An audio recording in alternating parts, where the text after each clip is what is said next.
Gita, and I made some introductory remarks about the Bhagavad Gita. 18 chapters, but the first chapter it just sets the stage. The teachings do not really start in the first chapter. So we will not be doing the first chapter. We all know, those who have studied the Bhagavad Gita, that in the first chapter, it sets the stage for this great teaching. The two groups of the same clan, the Pandavas and the Kauravas, the same dynasty actually, in ancient India, they are engaged in civil war. The Pandavas, to sort of oversimplify, the Pandavas are the good guys and the Kauravas are the bad guys.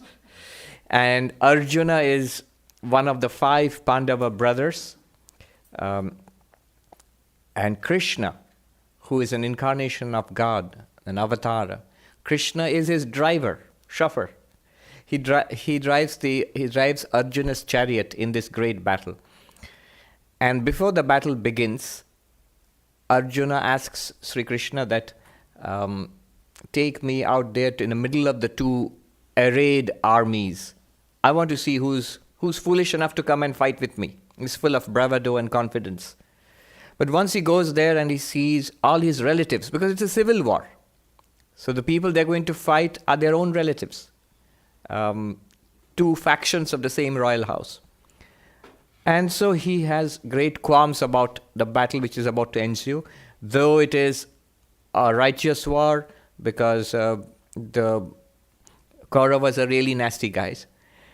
Now Arjuna says that maybe we shouldn't fight this war. I don't want to fight this war. I want to give up and withdraw from this war. And now Sri Krishna is going to engage him to do his duty. And so starts the teaching.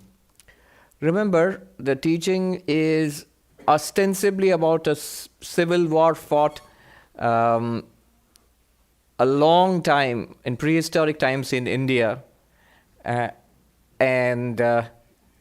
But it's not really about a civil war. It's not really about some princes of different royal houses fighting a war. What use or interest would that be to us? What it is really about is our spiritual battle. Each one of us has to fight this battle of life daily. Everyone has this challenge facing. It could be a challenge to get along with difficult people every day. It could be a difficult job. It could be a bad financial situation. It could be ill health. It could be loneliness. It could be whatever, or a combination of all these factors. And all of us at different times in life, this is the battle which faces us. Every day you wake up in the morning, this is the battlefield in front of us. This is what actually Sri Krishna is speaking about. So his message, his spiritual teaching is an eternal teaching. It is immediately applicable to us, each one of us. In fact, one of the great Swamis in the past, in our order, he was a very great teacher of Vedanta, Bhaskareshwarananda, who founded the Ramakrishna Mutt in Nagpur. Yes, Nagpur. I never saw him, but from all our seniors, those who saw him, he was evidently a remarkable teacher. So they maintained notes, handwritten notes of his teachings. And I had access to some of those notes. Remarkable. The notes of the first class on the Bhagavad Gita. He taught it many times. So on one of these cycles, the first class he gave on the Bhagavad Gita. And so this is how he starts off. He tells those who are around sitting in the class were young monks, the novices. He tells them, remember these 3 things when you study the Gita. First, I have come here because I need it. Keep the need, the purpose vibrating. In Sanskrit, prayojanam. Keep the purpose of this study vibrating in your heart. Why am I here? Why am I listening to the Gita? I need it. It will be of great help, strength, peace, wisdom for me. That's why I need it. That's why I am here. So that the exact words he said was, keep the prayojanam vibrating in your mind. Prayojanam is the need, the benefit, the purpose that should be vibrating in the mind when we study. Not that I'm always thinking about it, then you won't listen to what I'm saying, but it gives me the orientation, the proper orientation, why I'm studying this. The second thing keep in mind is, who is teaching? Who is the teacher? Who is the speaker here? It is Sri Krishna. It's not your philosophy professor. It's not a pandit or a scholar, not somebody who is airing his or her own particular philosophical opinion. It is an incarnation of the Lord Himself who is speaking. It gives it an entirely different dimension, the way we should receive these teachings. If you would hotline to God and ask Him, I wish I could talk to God. I want to know what God would say to me. Here is what God would say to you. He would say, I've said it. Look it up in the Gita. This is what God, not to Arjuna, to me. So remember who's teaching, the second thing, the teacher. It is Sri Krishna. And the third thing is, it speaks to life. So, what does it mean to me? How do I use it in life? That's also something that we should keep in mind. The purpose, keep the need vibrating in mind. There's a place here to sit. You can come up here. Come up here. Could you just make space for? Yeah. Who is teaching and the practical use in my life. What does it mean for me in my life? Yeah.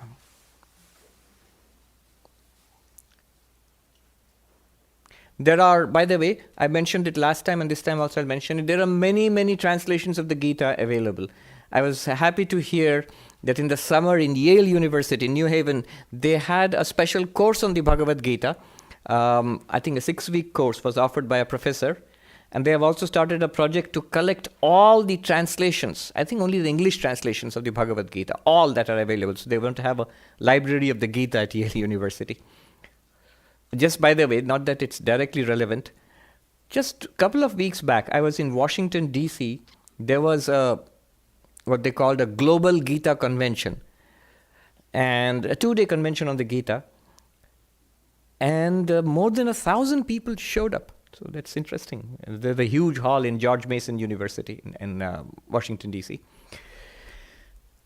Now, there are many, many translations of the Gita available, and I'm informed by our book sales counter here that here itself we have several translations available. I would recommend these. Swami Tapasyananda's Gita. If you don't have a Gita already, many of you already have it, but just take a look after the class. This is, I think, the best you can get in one volume, where you have the original Sanskrit with a transliteration. That means you need not know the Devanagari script to read it. You can read it in the Roman script itself. That's there, and with a very terse but compact but insightful explanation. So Swami Tapasyananda was one of the vice presidents of the order several decades ago, and one of the most profound scholars we had. So his Gita is there. One which I have used often, Swami Sarvapriyananda's Gita, is the smaller one. It just has the original verse and the English word-by-word meaning, and maybe an occasional 1 or 2 lines of notes. So that's a smaller version. Sarvapriyananda's Gita, you can take a look at that. There are many ancient commentaries on the Bhagavad Gita. The one I will rely on over the next years, I don't know how long it will take. I remember in Uttarkashi, a class was starting on Mandukya Karika, which we are doing in Wednesdays.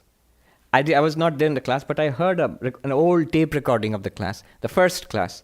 And the old Swami who was teaching, somebody in the class asked, how long is this going to take to complete the text?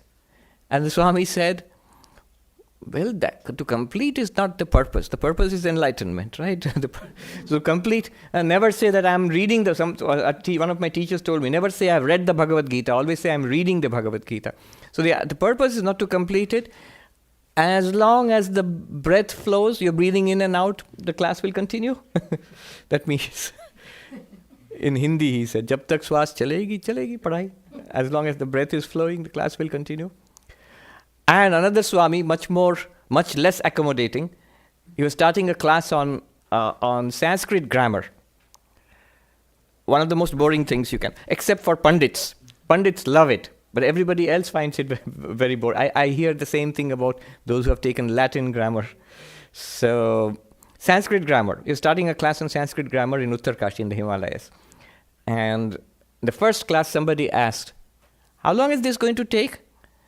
And the Swami said, who said that? Leave right now. Just go away right now. Don't come back to the class. No, but here we have a fixed time. This is Manhattan. We can't go on like that. Yes. But so in this duration, I will use many sources. So people ask me, which book are you using? So I will use many sources, especially many ancient commentaries. But the central one which I'll rely on is Adi Shankaracharya's commentary, who wrote this 1400 years ago. There are good English translations available.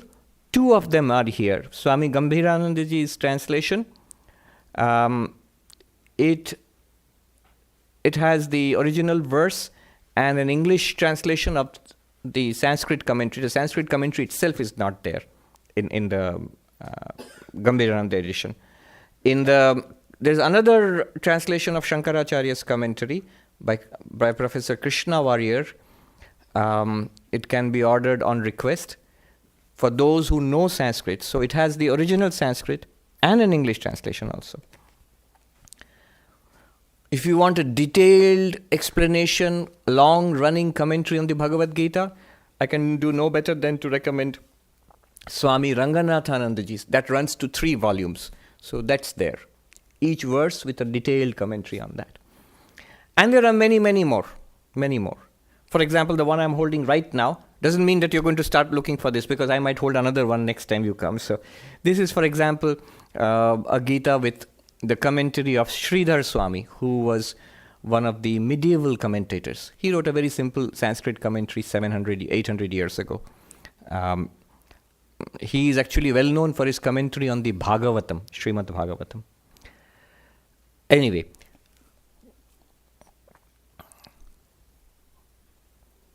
first chapter of the Bhagavad Gita, of 18 chapters, the first chapter just sets the stage. Arjuna says, for these reasons, I shall not fight the war. Though he had come there to fight the war, now he says, I won't. I want to quit. And the second chapter onwards, the teaching starts. In fact, the teaching starts with the 10th verse of the second, from the 10th verse onwards of the second chapter. So, in fact, if you look at Shankaracharya's commentary, Adi Shankaracharya's commentary, that starts with the 10th verse of the second chapter. He does not deal with the first chapter, nor with the first 10 verses of the second chapter. After the 10th verse of the second chapter, directly when Sri Krishna starts teaching, he starts his commentary. But we'll start with the second chapter itself. The first chapter, each of the chapters has a name. And each of the names ends with yoga. So, for example, second chapter is Sankhya Yoga. The first chapter is called Arjuna Vishada Yoga, the yoga of Arjuna's depression. Depression yoga is, I'm sure it's not a yoga you've heard of. You've heard of all different kinds of yoga. Remember, this yoga is, by yoga we mean here a spiritual path, not downward dog. Not the yoga postures in the asana. That's also a path, but that's the physical part of it. This is a spiritual path, and various paths of spiritual development are taught by Krishna to Arjuna. 18 chapters, each of them is called a yoga, but does not mean there are 18 yogas. There are many different teachings regarding these yogas across the chapters. But even in one sense, depression, unhappiness, it's not in itself a spiritual thing. Unhappiness in itself is not a spiritual thing. It becomes spiritual.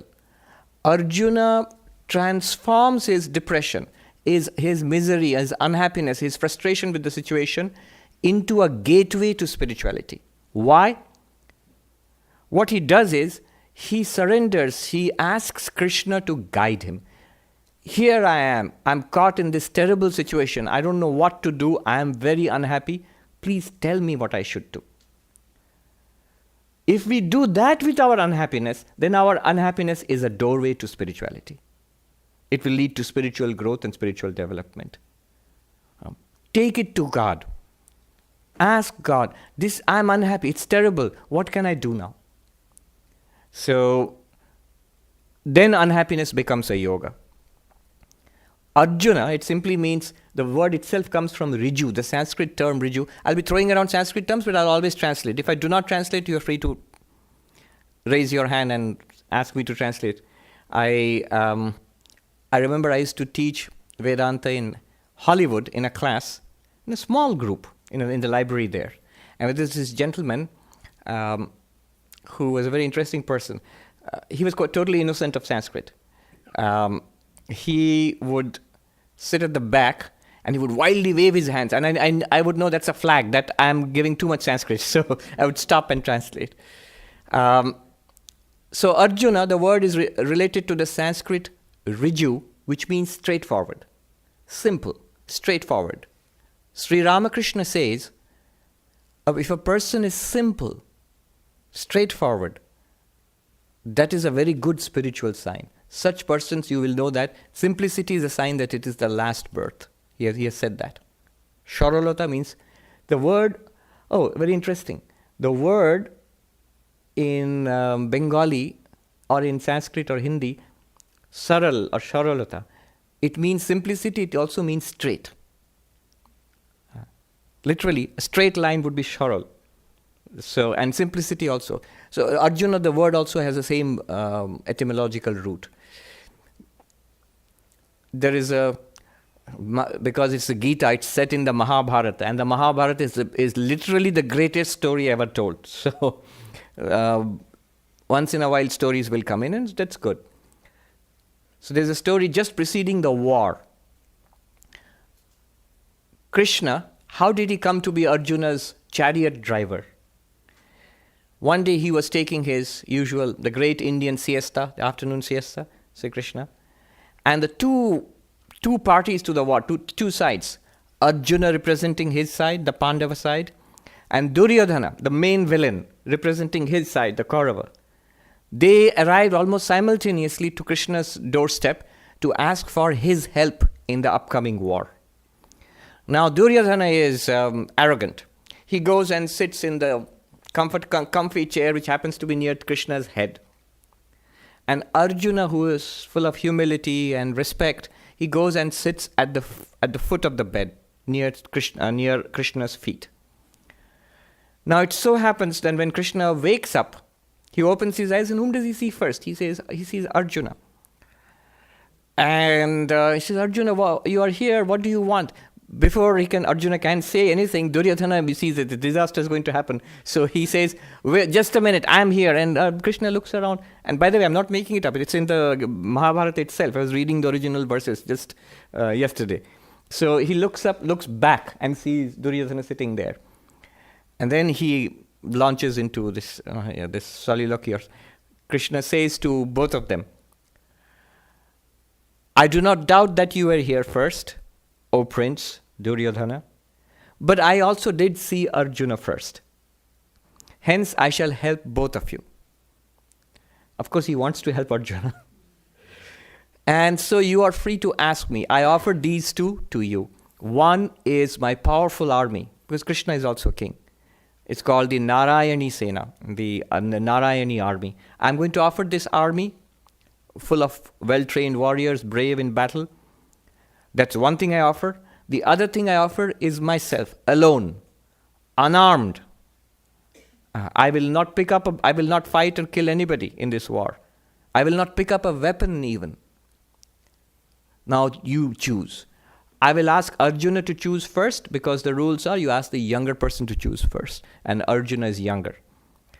Now you can imagine Duryodhana, and he would be thinking, oh no, But Arjuna, to his delight, Duryodhana's delight, Arjuna says, I choose you, my lord. And Duryodhana, of course, is delighted. He must have was thinking, what a fool. I've got the army, and Arjuna has got just one person. Krishna, no matter how great, he's not going to fight anyway. So he thinks he has got the better part of the deal, and he leaves happily. Arjuna also leaves happily. But one has chosen God. The other one has chosen the world. And we all know what happened, those who know the story of the war. Wherever, if you have God on your side, always know that you are going to succeed in every respect, especially in the one which matters most, in the spiritual respect. If you have the world on your side, it will slip away from your fingers. It always has. The very word for the world in Sanskrit, jagat, means gacchati, that which goes. Wealth goes, youth goes, power goes, fame goes, health goes. All of it goes because it is jagat, that which goes. So that's how Krishna came to be driving a chariot, Arjuna's chariot. And now Arjuna is seeming to back out of the whole deal. And he says to Krishna, I won't fight because of these reasons. So here it starts the second chapter. The second chapter is called Sankhya Yoga. Just a comment about this before we start. What does Sankhya Yoga mean? Sankhya is the name of a philosophy.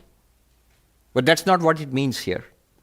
Among the 6 orthodox schools of Hindu thought, Nyaya, Vaisheshika, Sankhya, Yoga. Yoga itself is a school of philosophy. Patanjali's yoga system. And then Purva Mimamsa and Vedanta. These are the 6 orthodox schools in one way of classification. Among these 6 is the Sankhya system of philosophy of Kapila. Having said that, that's not what it means here. Here in the second chapter, Sankhya means the path of knowledge, Viveka. To discriminate between, to analyze, to see that in this world that which goes, Jagat, non-eternal world, what is real? What is eternal? What is worth having here? What is worthwhile? What is real? What is finally? What is the goal? What is the whole point of it all? The one who realizes this, to isolate the reality from the unreal, the unchanging from the changing, this is called Viveka. Another name for this is Sankhya. Viveka means to discriminate, to separate. Another name is Sankhya. Basically, Sankhya Yoga here means the way of knowledge. In fact, Sri Krishna's central teaching of the entire Bhagavad Gita is given in the second chapter. What Krishna wants to point out, the teaching about the Atman, who or what we really are, that's the central teaching. Entire Bhagavad Gita. That's given in the second chapter. In fact, the second chapter has 4 parts. First is Arjuna will become a disciple of Krishna. Then Krishna starts teaching. The teaching is in 3 parts. First part is the central part of the teaching, where Krishna tells Arjuna what he is, what we all really are. What's the truth about ourselves and this universe. Second part is the spiritual practices. Third part is Arjuna asks a question. Suppose I become enlightened. This is what you are teaching me. Suppose I do it and I get enlightenment. What difference will it make? It's a very good question. A very specific question. This enlightened person, how is this person different from us? Specifics. How does this person walk and talk and interact with others and so on? So these are the parts of the second chapter. And the teaching is really complete in this second chapter. Complete means the essence. So what are the other 16 chapters? Arjuna asks questions. And those questions you will see are not unnecessary. They are our questions. By the time we have finished the second chapter, we will have that question. And you will immediately see to your amazement and delight, Arjuna asks that question. And so starts another chapter, and another chapter, and another chapter. Somebody was I was joking, that the 18th chapter is the last one because Arjuna has sort of, what's the term? Cottoned on to Sri Krishna's method of teaching. So at the end of the chapter, Krishna is prompting him, do you understand are your doubts clarified? Do you get it? Arjuna says, yes, I get it. I have no more questions, because he knows one more question means one more chapter will start. I'm just joking. So the teaching is complete in 18 chapters, but the essence of the teaching is given in the second chapter. Let's start.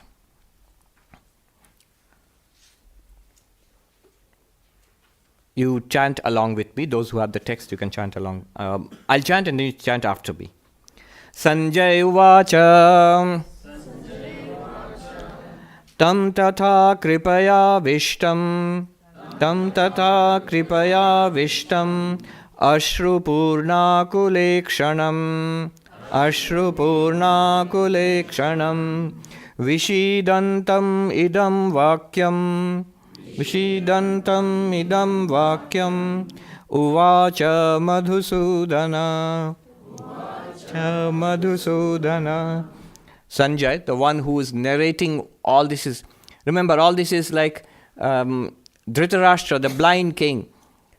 If you don't know who the blind king is, what's happening, don't worry. I will not explain that now, because then a lifetime won't be enough, because the Mahabharata is literally the greatest epic. So it's a long story.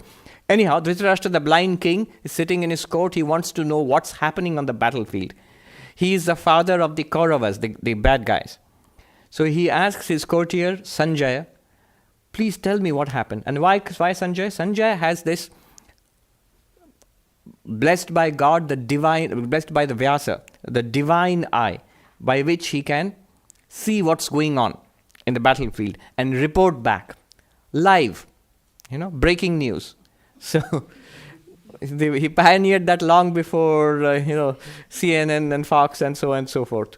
So he's the one who's narrating all this. This is what happened. This is what Krishna said. This is what Arjuna said. This is what happened. So he is telling the blind king, to him means who? Arjuna, who is overcome with pity and grieving, with eyes filled with tears and agitated. Madhusudana spoke these words. Madhusudana is Krishna. One thing we have to get used to is, in those days, everybody had many names, different names. So Arjuna is referred to by different names. Arjuna is one name, the most common one, but there are others we shall come across. Krishna has many names. So Madhusudana is one of the well-known names of Krishna. It means the one who destroyed the demon Madhu.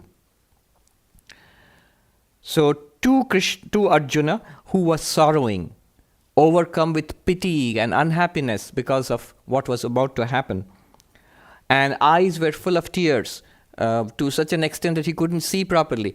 In the first chapter, we saw how his great bow, the Gandiva, has slipped from his hand, and he sits down. He can't even stand. His knees are trembling. He sits down in sorrow. Has like a nervous breakdown. He sits down in the middle of the chariot and unhappy, not willing to continue with what he was going to do. To him, Krishna, Madhusudana Krishna, spoke these words. Idam Vakyam. One commentator says that, notice how he said these words. Instead of saying, Krishna spoke to Arjuna, Krishna spoke these words. These are literally the first words that Krishna has spoken in the Gita. And they are hammer blows. They are scolding. They are sharp words. In fact, to a person who is confused and shaky and in the midst of almost a nervous breakdown, a reality check, a sudden shock is necessary. And Krishna delivers that in the next two verses. He gives a big shock to Arjuna. You see, Arjuna, when he was saying all these things, that this is bad, we shouldn't fight this war, and let them do what they want. Let's just get away from this place. It will lead to so much destruction, people will die. All of which he had planned for and literally put together an army, all of which was recognized universally to be his duty. Now he's saying, no, this is bad. And why it is bad, he's giving reasons. What happens is, we do not see our weakness as weakness. The mind has a trick which it plays. It disguises our weakness as strength, as righteousness. Because we always have a need to see as ourselves as being in the right. And so we justify it immediately to ourselves. And but we also recognize deep down that we are doing something wrong. So we need support from others. So he trots out his reasons, and he expects Krishna to be sympathetic, to support him. That's why he has said all those things in the first chapter.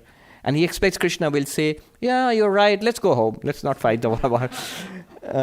This was a bad idea to begin with. Krishna does just the opposite. He scolds harsh words in the next word. So one of the commentators says, look at how it is emphasized.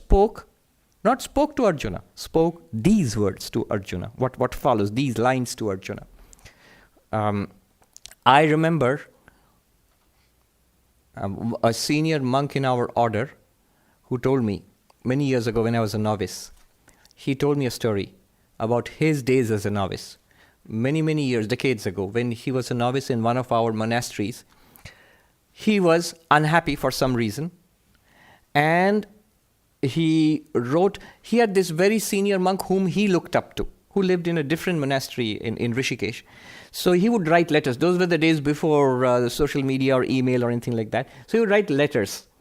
And he wrote in a letter to that very senior monk, Swami, I can't stay in this monastery. I don't like it. People don't like me. I'm unhappy. He used the words, I can't bear it anymore. I can't bear them anymore. I will run away from here. And he wrote that. He expected sympathy. Advice, sympathy. And he told me what he got back was a terrible shock to him. But it was the best thing that happened to him in his life, he said. What did he get back? He got back one of those little postcards where that old Swami had written one line. Just one line. Remember, others are also putting up with you. I can't bear these people anymore. And he wrote back, remember, other people are bearing you. They're putting up with you.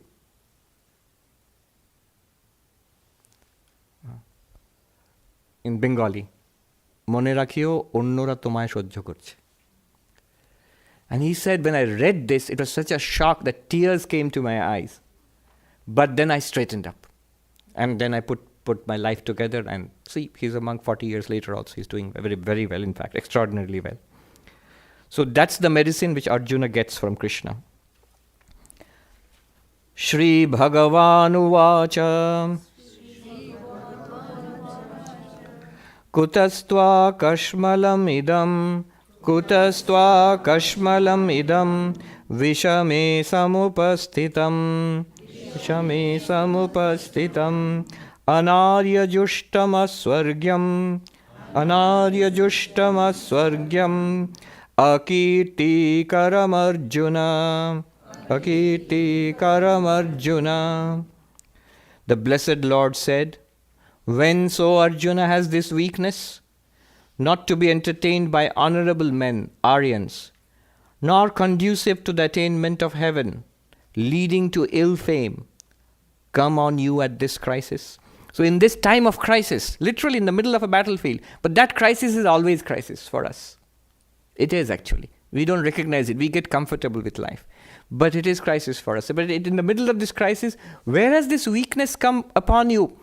Kutaha means from where, which means it's not natural to you. You are not like this. You are resolute.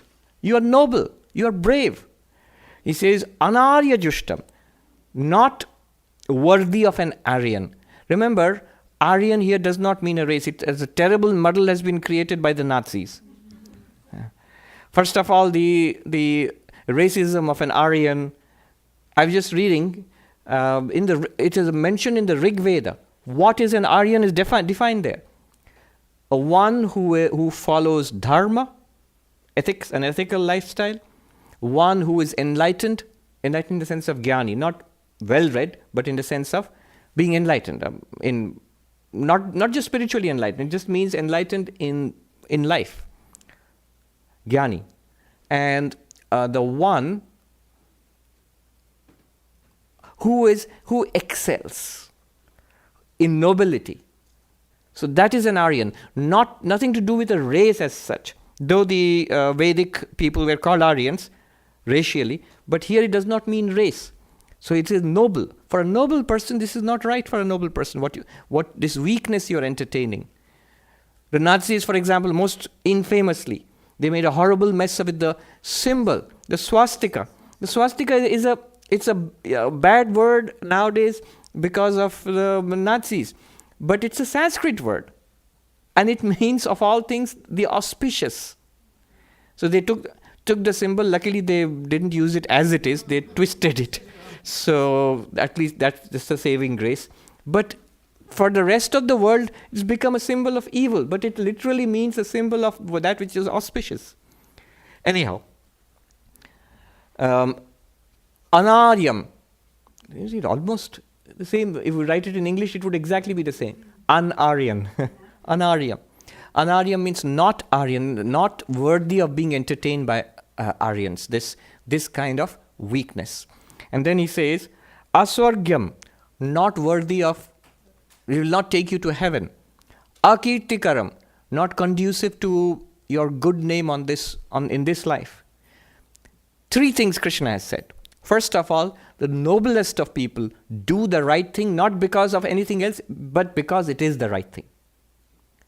An Aryan, he says, a noble person will do something right because it is the thing to do, not because it will get him any particular advantage. So, literally it's this. Shankaracharya in his introduction to Brahma Sutra Bhashya says, Pashvadibhi avisheshat, in Sanskrit. What it means is, there really is no clear distinction between animals and even the most learned of men. What does he mean by that? He says, just as, the example he gives there, Shankaracharya, just as a cow is tempted by a man holding juicy green grass in front of it, and it goes towards that man. And another man holding a stick looks at it threateningly, and the cow thinks it's going to hurt me, and it runs away.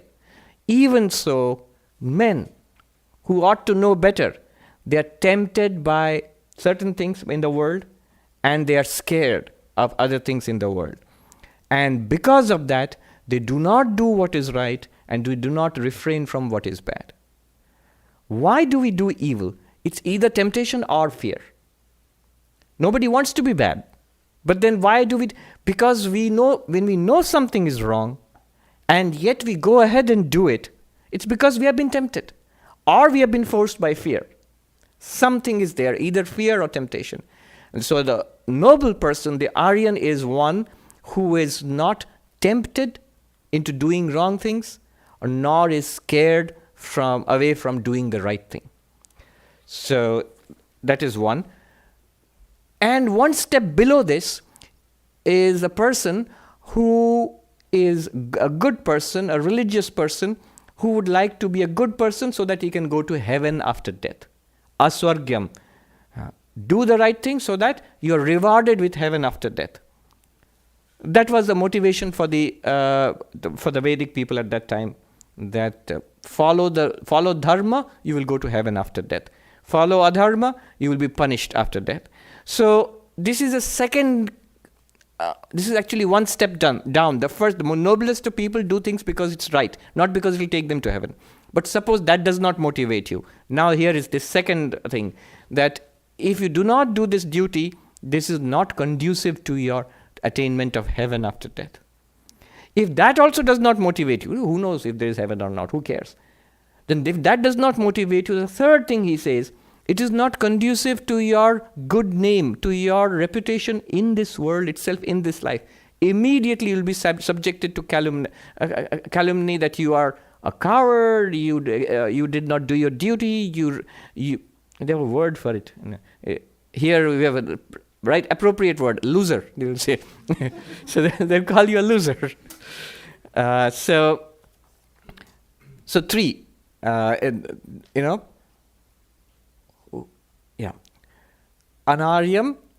this is not something that a noble person would do. Second is, it is not going to take you to heaven if you go on like this, and it's going to ruin your reputation as a noble person, as a great warrior. Samupasthitam, the word samupasthitam means not only has it come upon you, it has taken possession of you. See, there's something which might occur to us. Do I do this or do I not do this? But we don't speak about it. It occurs to us and I speak about it, but we don't do it. It occurs to us and we start talking about it and it takes over, it determines our actions. And that's what has happened to Arjuna. He's not only thinking about quitting, he's speaking about it and defending it, and he has sat down in the middle of the battlefield. He's thrown his bow and arrow down. So it has taken possession of you. One more. By this time, Arjuna must have been shocked. He thought he had given out a very nice defense of his decision. And Krishna seems to be saying just the opposite. Third verse. Klaivyam masma gama partha. Masma gama partha. Naita tvayupapadyate. Naita tvayupapadyate. Kshudram hridaya daurbalyam. Kshudram hridaya daurbalyam. Tyaktvottishta parantapa. Tyaktvottishta parantapa. So, O Partha, yield not to unmanliness, it is not worthy of you. Shaking of this mean faint-heartedness, arise, O scorcher of foes. Krishna says to Arjuna, a new name, Partha. This comes from Pritha. His mother is Kunti. Arjuna's mother is Kunti, the queen, and one of her names is Pritha, daughter of Prithu. So Pritha. And so Partha is the son of Pritha. Another name for Arjuna is Kaunteya. Again and again Krishna uses it. It also means son of Kunti. So Partha means son of Pritha. Kaunteya means son of Kunti, and Kunti and Pritha both are the same.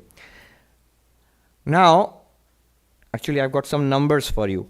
In the whole of the Bhagavad Gita, actually Krishna uses the name Partha for Arjuna 38 times. So somebody has bothered to count. 38 times. And he uses the name Kaunteya, son of Kunti. It means the same thing. 24 times.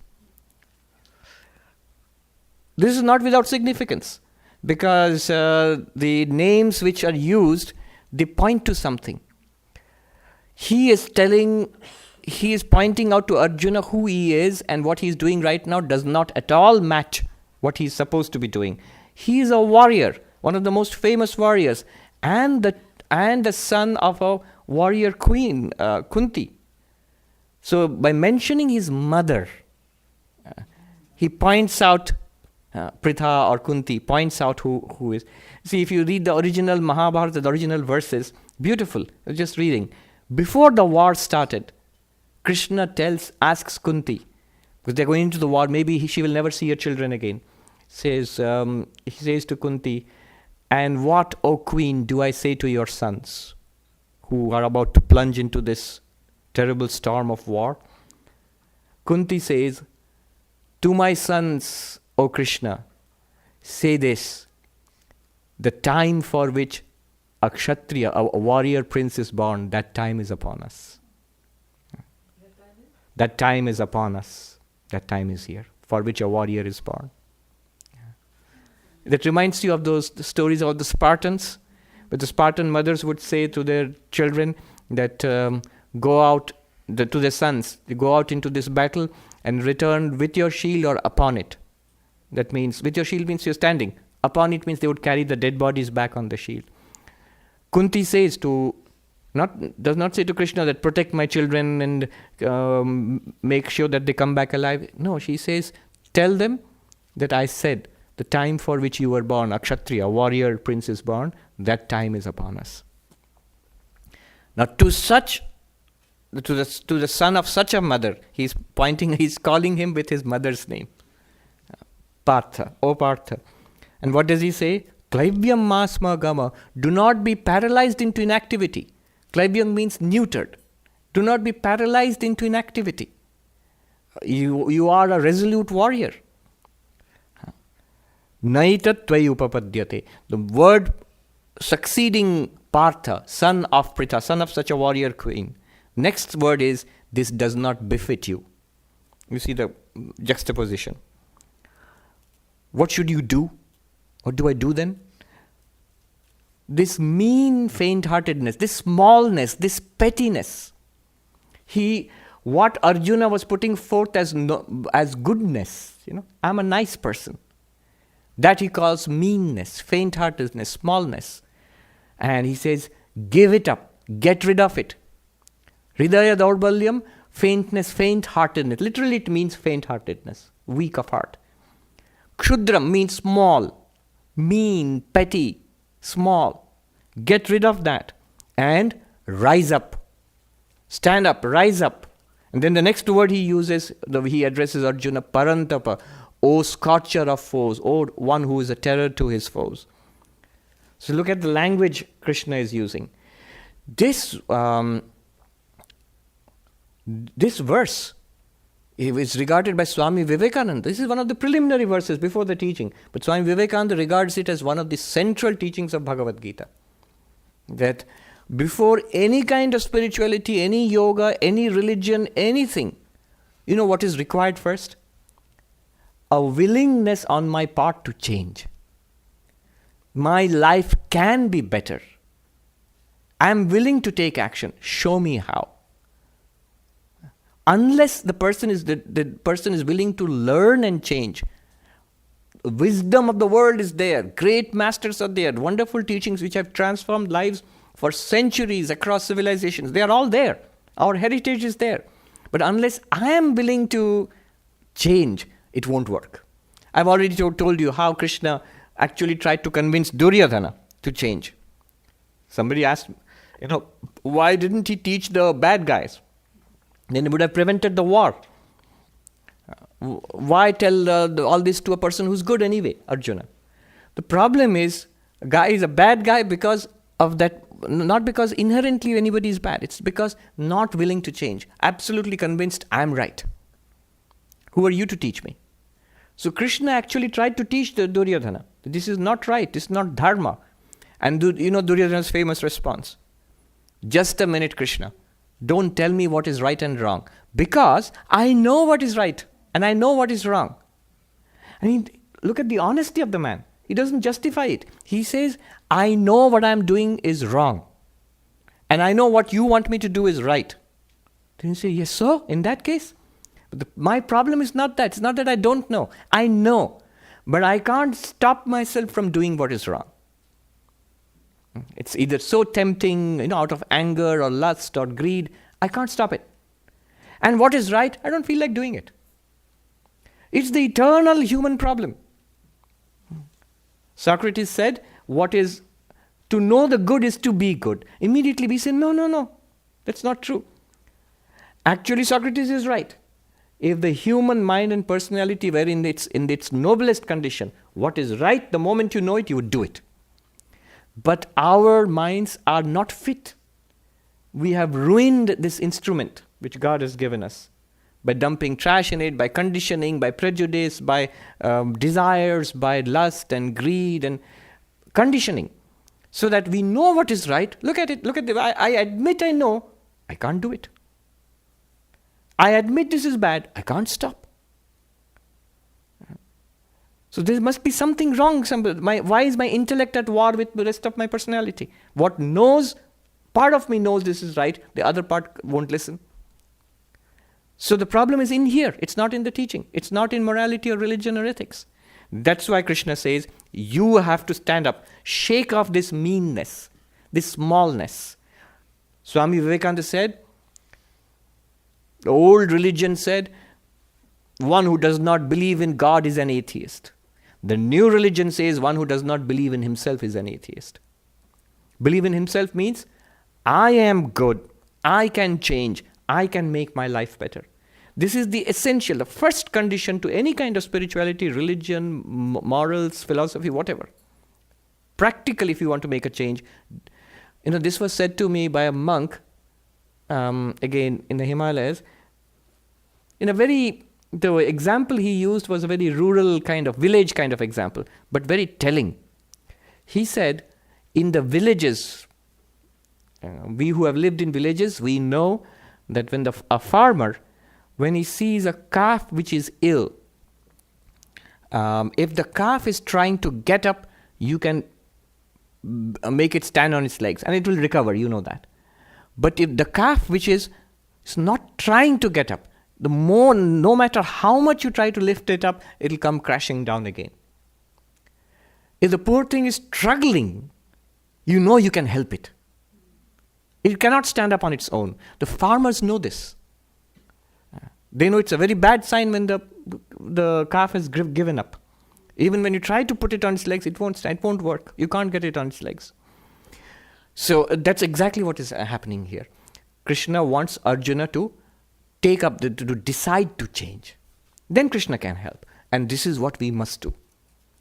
This faith in ourselves. I can change my life for the better. Partha, son of Pritha. Arjuna reacts. So next few verses are Arjuna's reaction. We will read it quickly because I want to start the teachings of Krishna from the next class onwards. So up to the next few verses we'll read together. Basically what Arjuna will do is he reacts with indignation.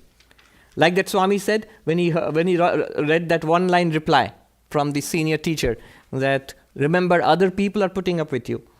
His first reaction was anger and tears in his eyes. You can imagine Arjuna.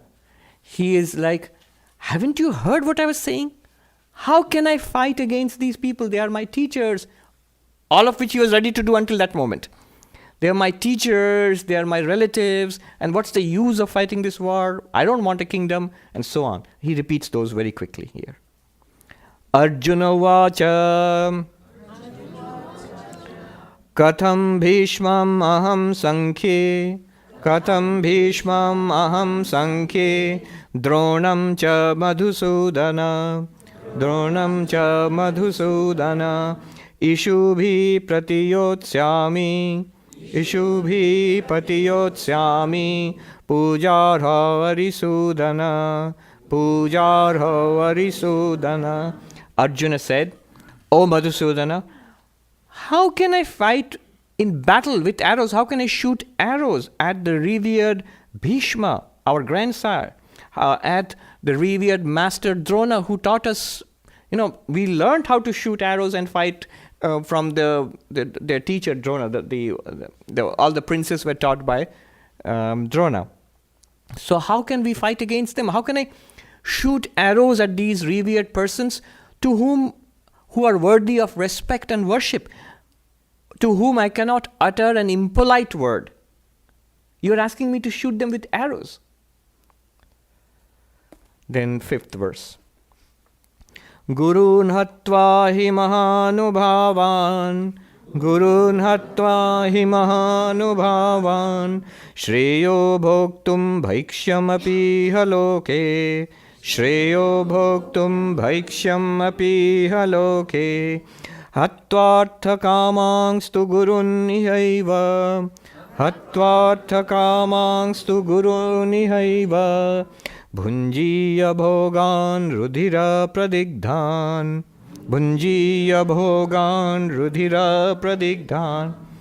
He actually makes a very nice case. I would be convinced. Krishna is not. He's a tough cookie. What does he say? That without killing these nobles, these elders, it's much better to live on alms. You see, if he says, how can I fight against them? Then the immediate answer to that would be, then you are done for. If you do not defeat your enemies, they are going to wipe you out. You may have all these qualms about it. They don't. They have come here to kill you. So his answer to that, Arjuna's answer to that is, it's much better to, not fight, and I'll become a beggar. I'll beg for my food and live. See, he's a prince of a royal house. He knows if he does not fight, he will not get the kingdom. He will not get his due. He's all right, I'll be a beggar. It's much better to live on alms in the world rather than kill these great people. If I kill them and then I know I deserve it, it's my birthright, the kingdom and everything. I get it all and I fulfill my desires, but they'll be drenched with the blood of these revered people. How can I enjoy it? Rudhira pradigdhan, it will be drenched in the blood. At this point, most of us would yeah, you're right, I never thought of that. Krishna is a tough cookie though. Then Arjuna goes on. Na chaitad vidma kataranno gariyo. Na chaitad vidma kataranno gariyo. Yadva jayema yadivano jayeyu. Yadva jayema yadivano jayeyu. Yaneva hatva na jijivishama. Yaneva hatva na jijivishama. Devasthita pramukhe dhartra rashtra. Devasthita pramukhe dhartra rashtra. And he goes on in the same strain. He says, Arjuna says, if I fight this war, I don't know really what would be better. What is better? If you fight a war, you would like to win. He says, no, I don't know. Is winning better or losing better? Because isn't it better that we are killed in this war? Because if we win this war, then he says, then we would have killed those, our own kinsmen, without whom why would we want to live? We live for the family, and we're killing the family, wiping them out, and I get the kingdom. It's an empty victory. So, is it better to win this war or better to lose this war? I really don't know. And he knows that he is not making much sense. So in the next verse, he admits for the first time. It's very interesting. Till this point, he has been arguing his case that I'm right. Let's stop. Let's go back home. Whatever will happen, will happen. Now he says, I'm confused. I understand. He's honest about it. I know my weakness, that I have lost my resolution. I don't know what's right and wrong anymore. So the 7th verse, for the first time he admits this. Karpanya dosha upahata swabhava. Karpanya dosha upahata swabhava. Prichhami tvam dharma sammudha cheta. Prichhami tvam dharma sammudha cheta. Yachreyasat nishchitam bruhitan me. Yachreyasat nishchitam bruhitan me. Shishyasteham shadhimam tvam prapannam. Shishyasteham shadhimam tvam prapannam. For the first time he says, I'm your disciple. Teach me. He has not said this earlier. Why teach me? Because I am overcome with Karpanya dosha literally means smallness. Kripana, the Sanskrit word, means a miser, small, petty. I am overcome with mean-mindedness, smallness. Dharma sammudha cheta. It means my intellect is clouded. I don't know what's right or wrong anymore. What should I do? I am asking you. For the first time he's asking. What am I asking? Yat Shreya. What's right? What's the right thing to do? Bruhitan me, tell me. Why should you tell me? Shishyasteham, I am thy disciple. Shadhimang, teach me. Tvam prapannam, I take refuge in thee. You see, any spiritual path, it starts with first acknowledgement. I'm not here to discuss philosophy with you. I'm here to learn from you. You can ask questions, but the question is also part of learning. So here he says, Prapannam, I take refuge. Then the whole Buddhism starts with Buddham Sharanam Gacchami, Dhammam Sharanam Gacchami, Sangham Sharanam Gacchami. I take refuge in the Buddha, in the Dhamma, the teaching, and in the community of spiritual community, the Sangha. So here for the first time Arjuna admits, I need to learn, I need to change, and you can teach me, I take refuge in you. See, Krishna never teaches like that. Krishna doesn't put up Vedanta class on the signboard and the website. You can come and I'm going to teach you Vedanta. No. Unless you are asked, Krishna would never teach. He doesn't advertise. And you have to chase him down and catch hold of him and say, I'm willing to listen to you seriously. Then you teach. I'll tell you a little secret here. There's a tradition among some people, those who study the Gita. This verse, 7th verse, what they do is, when they are in confusion, unhappy, they want help, they repeat this verse in a prayerful attitude to God before going to sleep. And the idea is God comes in your dreams and shows you the way. It's we can say it's an interesting practice. You repeat this verse several times with a prayerful attitude, then go to sleep, and then you get guidance. 8th. Nahi prapashyami mamapanudyat. Nahi prapashyami mamapanudyat. Yatshokam shanamindriyanam. Yatshokam shanamindriyanam. Avapya bhumau asapatnariddham. Avapya bhumau asapatnariddham. Rajyam suranam apichadhipatyam. Rajyam suranam apichadhipatyam. Arjuna goes on, I do not indeed see that which would remove this grief of mine, that is utterly drying up my senses. That means I'm freezing, basically, what we might say today.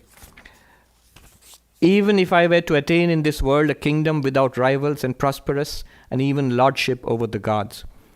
Suppose you guarantee you're going to win this battle, and you're going to get this wonderful kingdom. Or maybe you lose the battle, or whatever it is, and you go to heaven after death. In both cases, I still don't see the point in fighting this battle. I mean, I'm overcome with sorrow and unhappiness. Having said this, what did Arjuna do? 9th verse. Sanjay Vacha. Evam muktva rishikesham. Evam muktva rishikesham. Gudakesha parantapa. Gudakesha parantapa. Na yotsya iti govindam. Na yotsya iti govindam. Uktva tushnim babhuvaha. Uktva tushnim babhuvaha. So Sanjay, the one who's narrating all this to the blind king, he says, having said this to Krishna, Arjuna, here is another name of Arjuna, Gudakesha, the conqueror of sleep. Arjuna, the one who is a terror to his foes, he said to Govinda. Govinda is another name of Krishna. So don't get confused. There are only two here, Krishna and Arjuna. He said, I shall not fight. Na yotsya. And then he kept quiet. He fell silent. Then what happened? The 10th verse. Tamuvacha rishikesha. Tamuvacha rishikesha.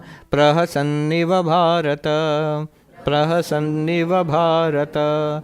Senayor ubhayor madhye. Senayor ubhayor madhye. Vishidantam idam vachaha. Vishidantam idam vachaha. Beautiful verse which says, O king, O king means Sanjay is telling the blind king, O king, to the one who was sorrowing, full of sorrow, that is Arjuna, was sitting quietly in between the two assembled armies. Look at the grand setting of the teaching. It's one of the most dramatic settings possible. In between the two armies, Krishna spoke these words to Arjuna, as if smiling. Not at all tense, not at all annoyed, not at all eager, relaxed and smiling. He's supposed to be the ideal of karma yoga.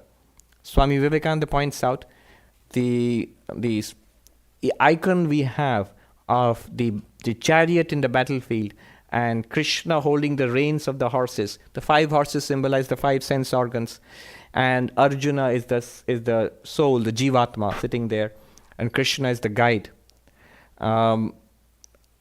Swami Vivekananda points out, notice how in all the depictions, in the midst of this tremendous action, dynamic situation, Krishna is so relaxed and smiling.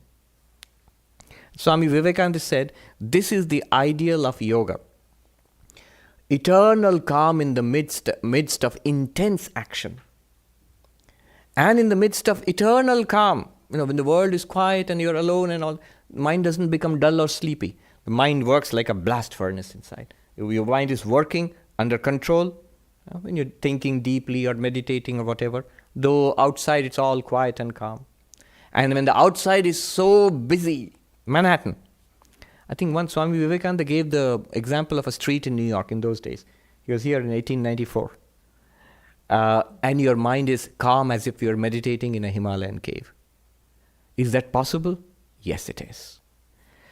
After this, 11th verse onwards, the teaching starts. Again, look, idam vachaha, the words, these words were spoken, emphasizing that real teaching starts now.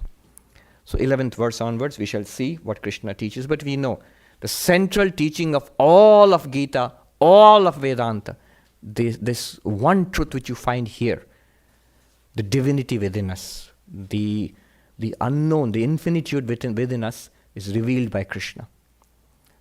I was just reading Thoreau, Henry David Thoreau, when he goes into retreat, Walden. In his diaries, he says, I begin my days by studying the Bhagavad Gita. He writes, I'm into contact with the dawn of an early civilization. I'm paraphrasing. It's a light of an early civilization. A mind wider and greater than we have in these modern times. We are brought into contact. A wisdom so ancient, so vast and broad. He writes, so beautifully he writes, in Walden Pond. He says, I begin my day studying the Bhagavad Gita. Very good. Om Shanti Shanti Shanti Hari Om Tat Sat Shri Ram Krishna Arpanamastu. Sri Ramakrishna, by the way, did not think much of book learning. But one book he approved of was the Bhagavad Gita. He literally said, Gita is a fine book, you should read the Gita. He said. In Bengali, khub boi, porbe. It's a good book. All right.